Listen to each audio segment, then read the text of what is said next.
Hello दोस्तों, कैसे हो आप सभी। आज मैं आपके लिए कहानी लेकर आई हूँ लालची पड़ोसन। मेरी पड़ोसन शालिनी वैसे तो काफ़ी मिलनसार थी। लेने देन के मामले में उसकी विचारधारा मुझसे बिल्कुल अलग थी। उसके दो बेटे थे। वह चार भाइयों की इकलौती बहन थी। हमेशा लिया ही था। हो सकता है इसलिए उसके विचार इस तरह के थे। घर की बहुओं और भाभीयों के लिए कुछ महीने पहले ही इस बात को लेकर उसकी मेरी बहस भी हो गई थी। पर वह कहाँ सुधरने वाली थी। मेरे बेटे पवन की शादी हुई। नई नवेली दुल्हन घर में आई तो जैसे घर में रौनक बढ़ गई। बिटिया छोटी थी, कॉलेज में पढ़ती थी।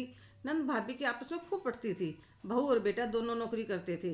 इसलिए घर में फुल टाइम मेड लगा रखी थी ताकि मुझे कोई परेशानी ना हो। किचन का काम हम दोनों सास बहू मिलकर संभाल लेती थी।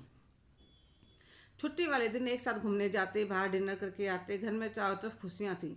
शादी के बाद बहू का पहला त्योहार होली का आया तो बहू का भाई सबके लिए ड्रेस, मिठाई, फ्रूट सब देकर गया था। इतने में हमारी पड़ोसन आ गई। अरे वाह, आज तो बहू के मायके से सामान आया है। तो मैंने कहा, हाँ शालिनी बैठो। फिर उसे सब दिखाया और मिठाई खिलाई। तो वह कहने लगी, वैसे तो सब ठीक है, पर यार तुम बहुत सीधी हो। तुम्हारा फ्रिज पुराना हो चुका है। बातों बातों में सुना देती तो नया डबल डोर का फ्रिज आ जाता। सस्ते में निपटा गए। तो मैंने कहा, बहू का भाई छोटा है, पापा बीमार रहते हैं, माँ अकेली कितना संभाले। उन्होंने अपनी बेटी को पढ़ाया लिखाया, काबिल बनाया।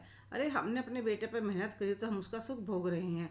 और बहू के माता पिता ने भी तो उतनी ही मेहनत करी थी अपनी बेटी के ऊपर। उसकी कमाई भी हमारे घर में ही आ रही है, उसका सुख भी हम ही भोग रहे हैं। मैंने तो इतना खर्च करने के लिए भी मना किया था, वह तो इसके मम्मी पापा माने नहीं। अरे मेरी जान, जिसने अपने कलेजे का टुकड़ा दे दिया उसने सब दे दिया। यही सबसे कठिन काम है। सामान तो मेरा बेटा कमाता है, बहू कमाते कभी भी ले लेंगे।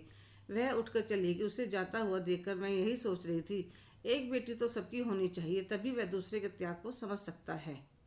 हेलो दोस्तों, कैसे हो आप सभी। आज की कहानी आपको कैसी लगी, कमेंट करके ज़रूर बताइएगा।